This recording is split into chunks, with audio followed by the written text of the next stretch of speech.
Hello everyone दोस्तों, आज के वीडियो में हम सिविल इंजीनियरिंग का जो वाटर रिसोर्स डिपार्टमेंट का जेई का पोस्ट आया हुआ है एसएसजी वैपम के द्वारा, उसका सिलेबस के बारे में जानेंगे। तो सिलेबस बता दूं, सिलेबस जो है आपका वो 2 पार्ट में डिवाइड किया गया है। 150 नंबर का आपका पेपर होगा, समय आपका जो होगा 3 घंटे का समय होगा।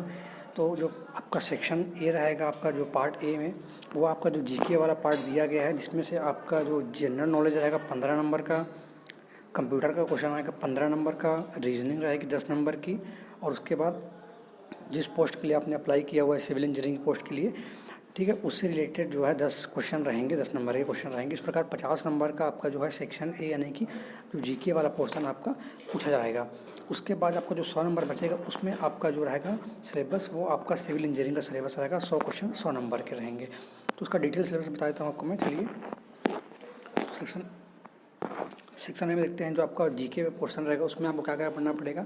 तो आपको जो करंट अफेयर्स रहेंगे नेशनल और इंटरनेशनल, ठीक है, इशू वाले, वो रहेगा। साथ में आपको अपना इंडिया का जीके पढ़ना है, कॉन्स्टिट्यूशन, पॉलिटिकल साइंस पढ़ना पड़ेगा, ठीक है। और उसके बाद इसमें देखिए यहाँ पर हिस्ट्री, यहाँ पर इंडिया का हिस्ट्री नहीं बोला गया है पढ़ने के लिए, तो उसको आप यहाँ तो पढ़ सकते हैं थोड़ा बहुत, जिस प्रकार से ज्योग्राफी वगैरह मिला करके। उसके बाद यहाँ पर बोला है नॉलेज ऑफ छत्तीसगढ़, यानी कि आपको जो छत्तीसगढ़ का जीके पढ़ना पड़ेगा, जिसका ज्योग्राफी। उसके बाद जो खनिज वाले जो पोर्शन है कि कौन कौन से मिनरल्स निकलते हैं। उसके बाद इसका हिस्ट्री एंड कल्चर, छत्तीसगढ़ का इसका हिस्ट्री पढ़ना पड़ेगा, फ्रीडम स्ट्रगल पढ़ना पड़ेगा, ठीक है, यानी कि जो स्वतंत्रता सेनानी वाला पोर्शन है। उसके बाद इसके जो जो पुराने भवन है, आर्कियोलॉजी वाले डिपार्टमेंट का चीज़ है, और कुछ जो टूरिस्ट प्लेस है उसको पढ़ना पड़ेगा यहाँ से आपको, ठीक है। कंप्यूटर ऑफ नॉलेज में यहाँ पर आपको पूरा जो आपका एमएस ऑफिस वाला पोर्शन है वो आपको कवर करना होगा।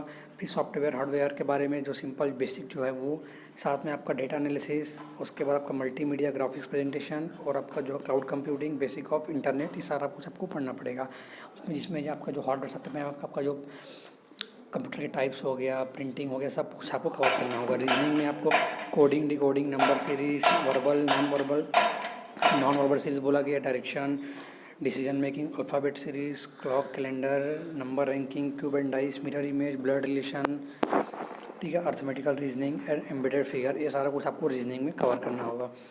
उसके बाद आपका जो लास्ट में बोला गया था कि रिलेटेड वर्क जो अप्लाइड पोस्ट के लिए, तो उसमें यहाँ पर बोला गया कि सॉइल किस प्रकार से आपके कंस्ट्रक्शन में काम आती है, उससे संबंधित क्वेश्चन आएंगे।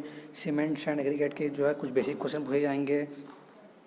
मेजर रिवर्स आपकी जो कंट्री की और स्टेट की कौन से रिवर्स हैं उनके बारे में, कुछ जो यहाँ पर क्रॉप्स हैं, मेजर क्रॉप्स आपके स्टेट की, उसको पूछा जाएगा।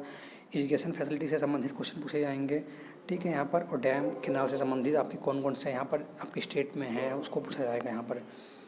बात करते हैं अब आपके सिविल इंजीनियरिंग पोर्शन की कि कौन कौन सा सब्जेक्ट आपको दिया गया है, कौन सा सब्जेक्ट हटा दिया गया है। तो पहले आपको मैं सब्जेक्ट का नाम पढ़ के बता देता हूँ कि कौन कौन से सब्जेक्ट यहाँ पर दिए गए हैं। तो सर्वेइंग रहेगा आपका, कंस्ट्रक्शन मटेरियल यानी कि आपका जो बिल्डिंग मटेरियल बोलते हैं जिसको हम लोग, वो रहेगा। और उसके बाद यहाँ पर कंक्रीट रहेगा आपका, ट्रांसपोर्टेशन इंजीनियरिंग रहेगा। यहाँ पर आपको जो है रेलवे इंजीनियरिंग नहीं पूछा गया, केवल आपको ट्रांसपोर्टेशन इंजीनियरिंग दिया गया है। हाइड्रोलिक्स, इसको आप लोग फ्लूइड मैकेनिक्स के नाम से जानते हैं, वो रहेगा। जियो टेक्निकल इंजीनियरिंग यानी कि आपका जो सॉइल मैकेनिक्स रहेगा। हाइड्रोलॉजी यहाँ पर दिया गया है। वाटर रिसोर्स इंजीनियरिंग ये होगा। पब्लिक हेल्थ इंजीनियरिंग, जिसको आप लोग इन्वायरमेंटल इंजीनियरिंग के नाम से जानते हैं। Structural engineering, estimating and costing and construction management, ठीक है, इतने सारे सब्जेक्ट दिए गए हैं। तो मैं चलिए पर थोड़ा डिटेल में बता देता हूँ आपको कि यहाँ पर कौन कौन से मेजर टॉपिक यहाँ पर जो है आपको सिलेबस में कवर करना होगा।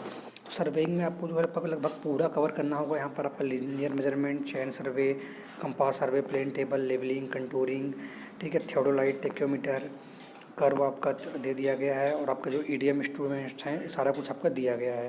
कंस्ट्रक्शन मटेरियल में देखा जाए तो ब्रिक, एग्रीगेट, सीमेंट, ठीक है, ये मेजर इन्हीं को जो है सारा कुछ दिया गया कि जो टेस्ट हैं, लेबोरेटरी टेस्ट, फील्ड टेस्ट, उनका पूरा कंपोनेंट, कंपोजिशन, सारा कुछ।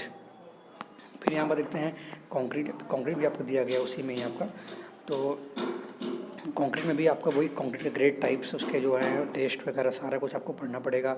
ट्रांसपोर्टेशन इंजीनियरिंग में आपका हाईवे अलाइनमेंट, ठीक है, highway geometric, pavement design, drainage of road, bridge classification, investigation, bridge substructure, bridge superstructure, waterways, ये होगा।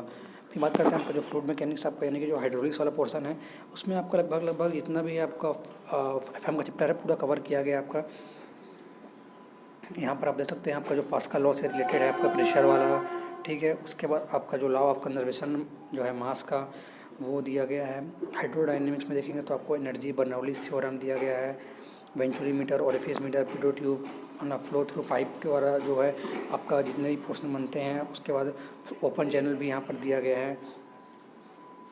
यानी कि आपको एफएम हम लगभग पूरा पढ़ना पड़ेगा। जियो टेक्निकल इंजीनियरिंग में देखा जाए तो आपका जो स्टार्टिंग में जो सॉइल की बेसिक प्रॉपर्टीज़ होती हैं उसमें रिलेशनशिप, इंडेक्स प्रॉपर्टी मैंने बोला, permeability, hydraulics, shear strength, earth pressure, और उसके बाद आपका bearing capacity, plate load test, ये आपको करना पड़ेगा। यानी कि जो आपका कुछ पोर्शन जो हटा दिया गया तो उनको आपको यहाँ पर कवर नहीं करना है। हाइड्रोलॉजी आपको लगभग पूरा पढ़ना होगा। और जो आपकी हाइड्रोलॉजी में मेन चीज़ें हैं, जो आपका कैचमेंट एरिया हो गया, प्रेसिपिटेशन हो गया, रेनफॉल हो गया, ठीक है। उसके बाद आपका जो इन्फिल्ट्रेशन, इवोपोरेशन, रन ऑफ, ये सारा कुछ आपको हाइड्रोलॉजी में जितना भी है आपको पूरा पढ़ना पड़ेगा यहाँ पर। फिर बात करते हैं वाटर रिसोर्स इंजीनियरिंग के लिए। तो यहाँ पर आपको मैं बता देता हूँ कि आपका जो बेसिक यहाँ पर जो चीज़ें दी गई हैं सबसे ज़्यादा, तो यहाँ पर हाँ अब देख लेते हैं। तो आपका जो रिजर्वायर वाला जो आपका पोर्शन है, ठीक है। उसके बाद इसकी जो रिजर्वायर की प्लानिंग पर्पस क्या है उसका, उसमें उसका इंजीनियरिंग सर्वे, उसमें उसका हाइड्रोलॉजिकल इन्वेस्टिगेशन। उसके बाद फिर आपको जो डैम है, आपका डैम का डिज़ाइन वगैरह आपको कवर करना है। ग्रेविटी डैम, स्पिलवे डिज़ाइन, ठीक है, हेड वर्क, इरिगेशन। उसके बाद इसमें जो आपका आता है रिवर मेंडरिंग आता है, ठीक है, इरिगेशन टेक्निक्स, ड्रिप इरिगेशन। मतलब कि वाटर रिसोर्स इंजीनियरिंग आपका जो डिवाई डेल्टा वाला चैप्टर है पूरा, साथ में आपका जो डिज़ाइन है डैम का, स्पिलवे का, ऑग स्पिलवे, और उसके बाद जो हेड वर्क होता है, रिवर मेंडरिंग होता है, ये पूरा आपको यहाँ पर साथ साथ कवर करना है। इसमें आपको कैनाल हो गया, स्प्रिंकलर हो गया। पब्लिक हेल्थ इंजीनियरिंग यानी कि आपको मैंने बताया कि आपका इन्वायरमेंटल इंजीनियरिंग, तो यहाँ पर आपका वही है जो आपकी फिजिकल केमिकल प्रॉपर्टीज़ है वाटर की। उसके बाद आपको उसमें जो वाटर ट्रीटमेंट करते हैं, सेडिमेंटेशन वाला, फिल्ट्रेशन, डिसइंफेक्शन, ठीक है, ये सारा कुछ आपको पढ़ना है। उसके बाद स्ट्रक्चरल इंजीनियरिंग में देखा जाए तो यहाँ बता दूँ आपको, मैं स्ट्रक्चरल इंजीनियरिंग में आपको क्या किया हुआ है, जो आपका सॉम जिसको मॉस बोलते हैं, स्ट्रेंथ ऑफ मटेरियल या मैकेनिज्म ऑफ सॉलिड, उसको मिलाया है कुछ चैप्टर में, जैसे कि stress and strain, bending moment, shear force, cantilever beam, ये सब उसका चैप्टर है, ठीक है। उसके बाद यहाँ पर आप देखेंगे जो आपका कुछ पर्सन में आपको यहाँ पर दिया गया है स्ट्रक्चर का, आपका जो न्यूमेरिकल बनेंगे स्ट्रक्चर के बनेंगे। उसके बाद आपका यहाँ पर डिज़ाइन ऑफ आरसीसी डिज़ाइन दिया गया है, ठीक है। केवल आपको लिखा गया है कि design of singly and doubly reinforced beam and design of retaining wall and weir, आपको इतना ही दिया गया डिज़ाइन में आरसीसी के आपको। उसके बाद आपका देखा जाए तो यहाँ पर स्लैब, कॉलम डिज़ाइन, ठीक है, बीम मतलब बीम बस बोला गया, कॉलम स्लैब ये सब आपको नहीं बोला गया, तो उसको आपको नहीं पढ़ना है। एस्टिमेटिंग एंड कॉस्टिंग की बात करते हैं तो यहाँ पर आपको जो क्या हो गया बोला गया, estimate for construction of dam, यानी कि डैम के कंस्ट्रक्शन के लिए आपको जो एस्टिमेट तैयार करना है वो। किनाल के लिए भी सेम वही चीज़ बोला गया है। उसके बाद बिल्डिंग के लिए बोला गया है। फिर estimate of water supply and sanitary work के लिए, अर्थ work for road rate analysis, estimate for RCC work, estimate of steel, timber, roof truss, valuation and depreciation, ये सब आपको करना होगा। उसके बाद कंस्ट्रक्शन मैनेजमेंट में आपका वही सारा चीज़ दिया गया है आपका, जो आप लोग पढ़ते हैं पार्ट सीपीएम, ठीक है, payments and bill, civil works department से रिलेटेड क्वेश्चन है, ये सारा कुछ आपको दिया गया है।